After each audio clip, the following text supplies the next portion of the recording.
We see T.J. Watt. T.J. Watt is lurking. He's got He's that lurking. aura, that vibe. Well, he has that know look. when T.J. Watt's around. T.J. Watt. Especially because he can smell that a quarterback is nearby. No, exactly and he wants right. to hit you. T.J. He has Watt an overwhelming that urge look to where hit a quarterback. He stares Here at is. you like you're a taco, and he might There it hit is. you. T.J. Watt joining us now. T.J., how are you, man? Good to see you. No, TJ, do you just have like a sixth sense when there's a quarterback around that you just want to go hit? A guy like Chris Simms, even though you probably don't even know that he was a quarterback at one point, you can just sense it? Yeah, especially when he's talking smack about Taco Boy. I mean, it only makes you want to do it more. You're funny. Are you there's some defensive ends I played in football, right, that before the game, they might have said, hey, what's up to the quarterback or whatever. And there was others that were like, no effing way am I going to even look at the quarterback or make him feel even comfortable. What's kind of your approach before a football game usually along that line? No talking. No talking. No talking. At like halfway through the game or something, if you're close, it'll be like, hey, respect your game or something. Or hold on to the ball a little bit longer for me or something like that. But, nothing beforehand, no. Yeah, you would like to keep the intimidation factor alive, right? 100%. 100%, yeah. You guys had a crazy year, and everybody writes off the Steelers, and then the Steelers just find a way to get it done. How much do you hear the outside noise? You got a lot of people in Pittsburgh who want more, and they are loud. Do you hear any of that stuff, and if so, what impact does it have? I mean, I'd be lying if I said we didn't hear at least some of it. You can't. I mean, today's day and age, you can't block everything out. Right. It's just a matter of galvanizing everybody and understand that the only people that are going to solve our problems are the people in this locker room and the people in that building. And that's why Mike T is so great at what he does, is being able to motivate us, keep us very even keel, whether we're too high, too low. Just being able to motivate us, put us in pads if we need to put pads on. Yeah, you guys are famous for that. Yeah, things like that. We tackle every day in training camp. We Right. build in adversity in training camp so that when it comes in the season, we understand what to do. We know the challenges are going to come. It's just a matter of attacking them when they do, and a lot of credit goes to Mike T for that. Yeah, do you guys get tired of it? Like, you get tired of this, that Mike T, like, oh, they should move on for him? I know you guys got great respect for him. He's a defensive guy. He's as real as it can be, right? Yeah. You know, don't you get sick of defending him? Yeah, but I mean, I don't ever get tired of saying good things about him. I know, it's true. right. It's true. It Right. really is. And none of this is a front. That's truly how we all feel about him. Yeah. I feel like if it's not, that part would have got out already, but it hasn't. And he's a great coach for a reason. Help us understand this, TJ, because we talk about it all the time. He takes the parts, whatever the parts are, and he gets more out of what you would expect those guys to do. He somehow works his magic. Can you give us something tangible that he does to inspire guys to come together and play better as a unit than maybe you would say if those 11 guys were slapped together, they should play? I think it's a holding everybody accountable type thing as far as in the film room. When we come in the team meeting room, you don't know what he's going to show you. Everybody kind of has a little nervous feel. We're all looking around at each other like, what play? You know, and when that play pops up, you immediately know before he even hits play, like, oh, it's my play. I set the edge here. You could be talking to him outside the meeting room like, cool, how's the family? How's everything going? Really nice. And all of a sudden you get in there and that play comes like, we were just cool outside, and now you're gonna roast me in front of the whole team. Right. So it's that accountability aspect of in team meetings. The offense goes over their spiel a little bit, so the defense knows what the expectations are for the offense and vice versa. Right. So it helps us kind of hold each other accountable on the football field. When did you know you were just like a freak of nature?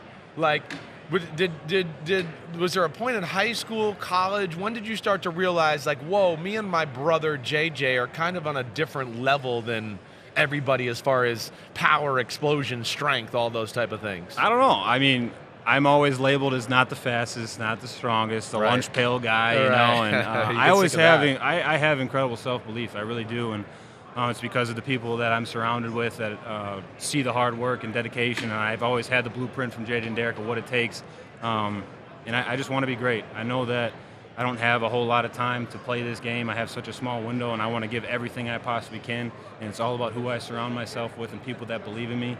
And I love this job, man. The most serious fight between the Watt brothers growing up. Like, I remember your brother joking on Saturday Night Live, like your mom would throw the controller in the basement and be like, fight for it, right? Or something like that. It would be over something stupid. Honestly, it would probably be over a video game of some sort. Derek or JJ was probably beating me 100-2, and I got upset, and we started brawling. And it'd get real, like, punches thrown, or more wrestling, like, headlock kind of thing? See, the thing with JJ is, he's 5.5 years old, so so it's more of a punch and then run as fast as you can, and then he'll swoop you and then give you a couple of dead arms. Right. Me and Derek could duke it out a little bit more. Right. But yeah, it was always a fair share of fights growing up. It's just, I mean, That's roughhousing. funny to think of him running away from anybody, right? But the idea of growing up roughhousing with J.J. Watt, that's the best possible preparation for a career in professional football that I could imagine. I played Tips 21 with my brothers growing up, and I was never, like, the hoop was always at 10 feet. I think I got like one rebound, and every shot was blocked. But it must have worked to some extent. Yeah, mental toughness. Yeah. I was at the Week 2 Monday night game against the Browns. And, man, when they play Renegade, it really is special. Why does it work? Why does it keep working for the players when that happens? I mean, anytime you get 75+ thousand people on their feet waving terrible towels, the camera goes out, the screen goes black, and they start showing highlights, you feel, it's tangible. You feel the energy in the place, and it makes you want to give these people exactly what they're looking for, and that's a turnover, a big splash play. And it's always played in the most important series of the game. And you did it that night. You were the one who did it that night. Well, Alex Highsmith, what are you talking about, the fumble recovery? Yeah. That's another example of it all. Fumble recoveries are cool, but it's all about the person that forces the fumble. Yeah, Alex Highsmith had a hell of a season, and he came up in big moments like that. He had one against the Ravens as well, too. So, I mean, we have a lot of splash factor on our defense. He's loves the Vikings, right? But after the Vikings and Justin Jefferson, you are his second. He's a fanboy of you, okay? He loves the Steelers. He lives close to there, right?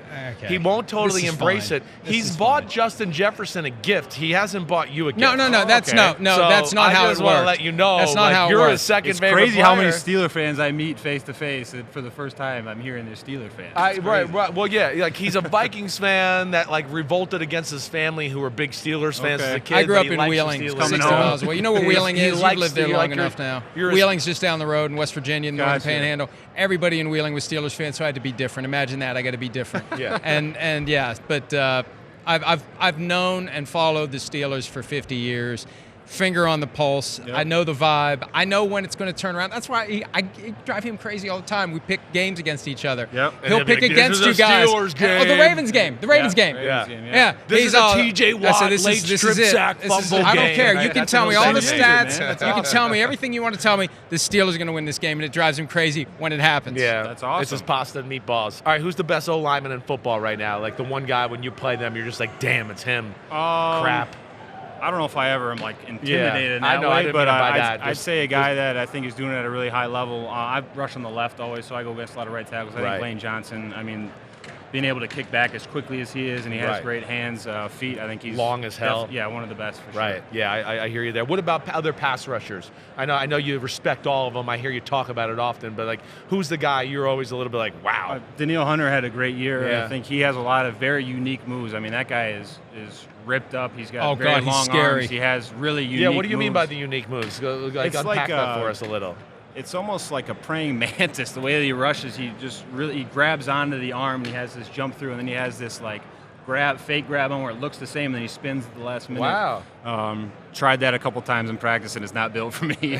I think Max Crosby has a hell of a motor, a guy that has a lot of pass rushes. I mean, there's so many guys in the league that are just doing it at an elite level right now, outside and inside. Right. Week 2, 2018, you played in the game. The Chiefs came to town. What did you know about Patrick Mahomes before that game, and what did you find out during We didn't know that enough. We definitely didn't know enough. We left that stadium with a whole lot of respect. He still had some weapons. I think Sammy Watkins was on that team as well at that time. Yep. And Tyreek, yeah. So, I mean, the guy was throwing the ball all around the yard. Probably thought they were going to run the ball a little bit more that day, but they didn't, and we learned a lesson that day. What jumps out to you about them as a whole, since you've gotten those experiences and played against them in the playoffs and done all of that, right? Well, you know, when you're on the field, what's kind of special about the Chiefs and their magic? It's the consistency, Yeah. and you need to keep the foot on the gas no matter what the situation is or what the scoreboard is, because they always have an opportunity to come back because of 15. Like you hear him do you hear him yelling at his guys, right? I mean, I'm usually catching my breath. You're so catching your breath, so I can't hear that part. But I mean, they obviously have great continuity. They really Yeah. do, and they seem to gel really well, and that's what leads to success. Do you think differently about rushing Mahomes when it's because we know he's a buyer of time, he floats, he does all that. Like, is there a different plan of attack when you're playing a guy like him? It's always hard because, everybody seems to be mobile these days now. Yeah. It's very difficult as a pass rusher. We always say don't rush scared, but when you don't rush scared, you have to send sometimes more than just 4 rushers. Right, to clog the lanes a little bit. It creates big B-gap escape lanes and things Right. like that. But I think the worst thing you can do is just bull rush all day long and not create any pressure or havoc. You at least have to get him moving and uncomfortable, even though he's still effective. Right. Hey, by the way, when you played them in Kansas City in the playoffs, I picked you guys to win, and when you scored that touchdown early and it was 7-0, he was shitting his pants. We had him in Sorry, the first Birmingham. half. Yeah, Most of the first half. So how different does the playoff game go this year if you'd been able to play in it in Buffalo? I don't know, and we'll never know. So that's one of those things. But I would have loved to be able to play. If I played, it wouldn't have been at 100%. But I still would have loved to have an opportunity to play. But it was probably the best thing for my knee to be able to take rehab the right way now. And I feel great where I am right now. All right. Well, we know you're a good pass rusher, but we haven't heard you. I've seen you tackle a taco. Yeah. But let's see what you got here, Mr. USAA. Yeah, so I've partnered with USAA, the official NFL Salute to Service partner. We're gifting tickets to Staff Sergeant Adam Alexander and his father-in-law. Sergeant Alexander was over in Afghanistan fighting for our country when he was struck by enemy sniper. Right. He was given a 5% chance to live. He defeated those odds. He's doing well back in Oshkosh, Wisconsin. That's awesome. why it's close to me. Cool. We're gonna have him out here. He does some work for disabled American veterans as well. Going to get to meet him tomorrow, and more than anything, just express how grateful I am. We're sitting here talking about football and living out our dreams and doing the things that we love because of those guys that sacrifice, give the ultimate sacrifice for our freedoms. And I just want to say thank you more than anything. So I'm really looking forward to that. We thank them, too. This isn't even possible without them doing their job right now. They're part of the security, and, we got people like that defending the airspace here. That was the comment recently after the soldiers were killed in the Middle East. It's 1% that protects the other 99%, and we can't do what we do without them being willing to give everything, literally everything, for the rest of us. TJ? I want to ask you one, because you did play the 49ers early in the year, right? I don't Week want to 1. give all the love to the Chiefs, but give us your little inside info on what it was like playing the 49ers. I think our big thing going into that game was that I think they had the number 1 yards after contact or yards after catch, whatever it was, at every position. Debo over the middle, Kittle over the middle, McCaffrey, McCaffrey. So every position group, they're elite when the ball is in their hands. Right. And they all can do different things. They all can do the same thing, but different bodies. So everything looks the same until it's not. Right. So that's kind of the big challenge. They do a lot of shifts and motions, and obviously you get Trent Williams pulling and all those things. So it's a tough challenge. It really is. Yeah. We're looking forward to it. You got a pick? You leaning one way? I think the Chiefs, but unless that pass rush really gets going for the 49ers, Javon Hargrave, I played with him. I think he's a great pass rusher, and don't leave that guy one-on-one. Yeah, we were just talking because Toonies doesn't sound like he's going to play, so it's going to be Allegretti, and I was kind of just saying that's the mismatch to be had right there, right? Yep. Hargrave taking advantage of that. You got to get that 4 after Mahomes, right? You can't be blitzing too much. Were you happy that the Ravens lost? Do you I don't care. At the end of the day, I'm not playing in the Super Bowl, so I don't really care who else Screw is them playing all. it. Yep, exactly. All right, on that note, TJ Watt, thanks for some of your time, pal. Hi, it's Mike Florio. Thanks for watching PFT on YouTube. Hit subscribe for the latest news and analysis from Pro Football Talk.